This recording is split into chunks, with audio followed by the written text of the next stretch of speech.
Welcome back.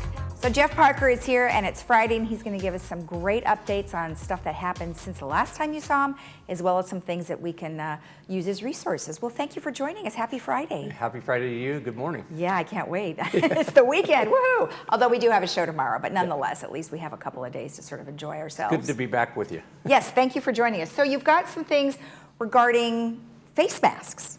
Yeah, I have a number of Q&As that I wanted to talk to you about, but Okay. one of the things I wanted to start off with is we're getting emails, and we're going to give you the information, put it up there.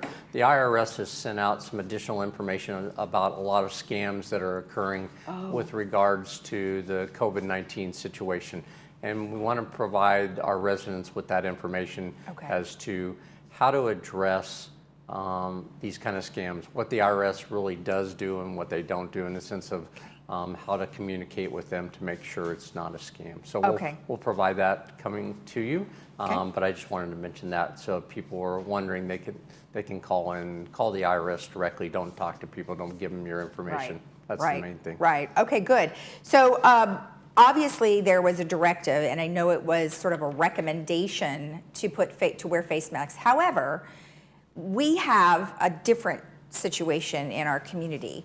So explain to us a little bit about how face masks are working in our community. Okay, so what we've asked on a volunteer basis is that residents wear masks or a covering of some type when they go outside. Anytime that they go outside, we're really emphasizing this as a strong requirement for people to do this. This, along with the social distancing, is showing that it's having a positive effect. Right. Now, there are some cities in Orange County that have made it mandatory. Laguna Beach and Irvine are such cities. Laguna Woods, the city of Laguna Woods, has not done that yet. So we took the stance that we're trying to get individuals to wear masks anytime they go outside. The only time we're forcibly saying it's mandatory at this point in time is to ride our bus system. Right. Because our bus drivers are at risk, as well as the individuals, and the social distancing is harder to accomplish, we're mandating that people wear masks when they go on the bus. And if somebody's at the bus stop and hasn't heard about this, we put all the notices on the bus so they can see that ahead of time. But if there is the one-off that doesn't have a mask, we do have masks available on the bus to the drivers so that they can pass that out if necessary. So and I know you're getting questions regarding this, and I think something people should keep in mind is that you could be asymptomatic and still have it, and you don't know, and that's kind of the thing I think they're really worried about. That's really one of our big concerns, and what is showing up in a lot of the stats now is the large number of people who are asymptomatic, and if that's the case, they're out there potentially spreading this virus. And again, the good news is everybody's doing such a great job in the village that we only today still have only 7 cases, even though the cases continue to grow pretty dramatically in Orange County. This community has done a great job of prevention and taking care of itself and staying at home. And it's important with regards to this virus. And just to reiterate, the 7 cases isn't necessarily inside the village. It could be anywhere in the surrounding Laguna Woods area. That is correct. It's not just the village, it's the whole city that's being reported on. Right, great. So if somebody doesn't have a mask, you did mention that they have them for the buses, but what if you don't ride the bus and you have your own car? What would you suggest? Well, one of the things that we're working on right now is trying to acquire additional masks for the community. We're also working with the foundation, and I think we mentioned this before, about getting some sewing machines for the sewing club that wants to sew masks. So we're getting a lot of activity geared up right now, and we hope to be able to announce a protocol next week where we can get masks out to our community for those that don't have it.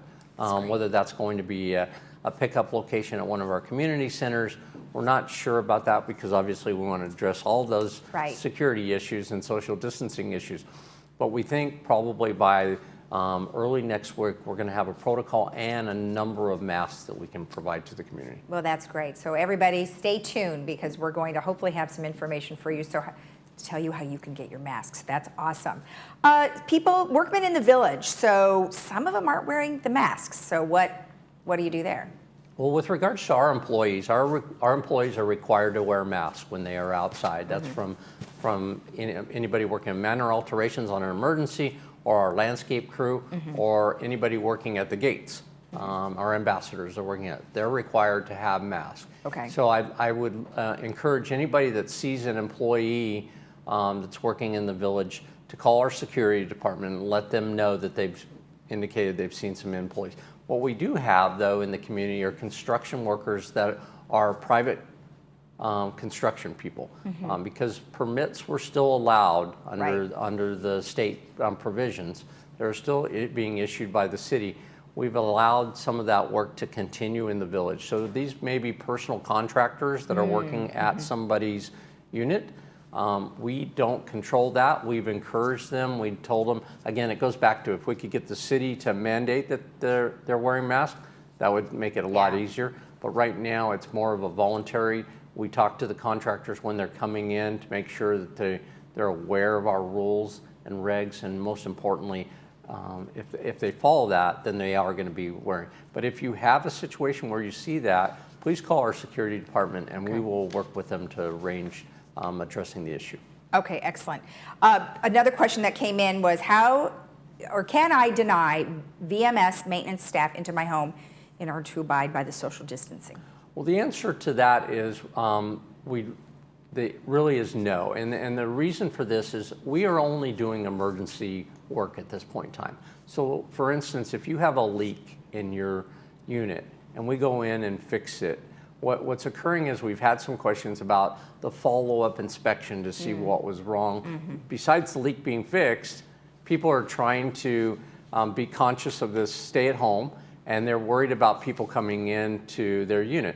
We understand that, but I just want to let people know that we're going back in there to make sure that there's no mold that's occurred or an activity that we need to repair on top of the original repair.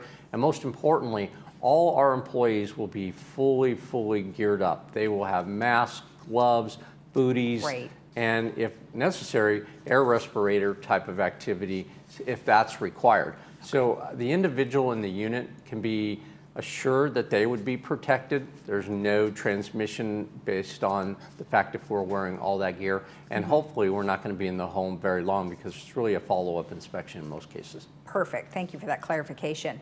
Another thing is I usually come to the community center to pay my monthly assessment, but now that the building is closed, what should they do? There is some information that I can provide with regards to that. One is they should call Resident Services, which is at 949-597-4600 or 4600 number, and ask to speak to the finance department, and they can walk you through that. But we also have a slide as to how people can go through and get that information, as how they can make those payments online and through our system. And that is through our Laguna Woods Village alerts.com. So you can go to that site, and you then could click on the right-hand side. I have a big circle on that one. So that is where you would click on that, and that way you can see you can pay your assessment there, or see how to pay your assessment there. Exactly. So that's good. And then one last thing is other points in terms of resident service, social services. We wanted to give you those numbers, and they're operating just like they normally would. You just can't physically go see them. You physically can't come here, but they are operating. They're still taking phone calls. We are still really high in our phone call numbers, which is fine because we're addressing people's issues along with the standard ones. With regards to work orders, they're coming through into resident service. These are non-emergency ones. They're getting a ticket created. They're just going into a queue that will stand there until we're at a point where the state's allowed us to go back to normal operations. Yes. And at that point in time, then they will be lined up and we will re-engage with those kind of operations. With regards to social services, 8 to 5, they're open to address any needs that our community has. We're still getting those kind of phone calls, although they have lessened, which is good. It means our community is pretty safe and secure. You know, they are. We've been doing some great, we call it In Your Neighborhood, and we've been reaching out to a variety of residents to come meet with us via Zoom, and they all are saying that everyone's doing such a great job, as well as our staff. So thank you so much. I want to thank you, and I want to thank TV6 because really your operation here is really helping getting the communication out to the community, and it's been a pleasure to come on Monday, Wednesday, and Friday, and we'll continue to do that as if we have some good updates. The only thing I wanted to mention, because I know it's out there, a lot of dialogue right now, the president's talked about it, the governor's talked about when are going to reopen. Right. And I think that's really probably the next positive thing we want to look forward to. Right. The situation really is in flux because both the governor and the president and local health officials realize that numerically understanding the coronavirus, not going too fast into reopening so that you don't cause a second wave, which people are concerned about even in the fall, having a second wave.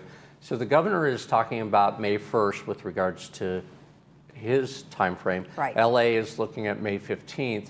So we're evaluating our process as to what slowly we could reopen outside activities probably first, and then indoor activities, but within a social distancing requirement. So perfect. We'll have an update for you next week. All right, that sounds good. And then I know we ran out of time, so we didn't get to Irs Scam, so maybe we can touch on that on Monday. Sounds great. All right, thank you for your time. Thank you. And remember, if you have any questions regarding the village, you can always email us at info@lagunawoodsvillage.com. We'll be right back.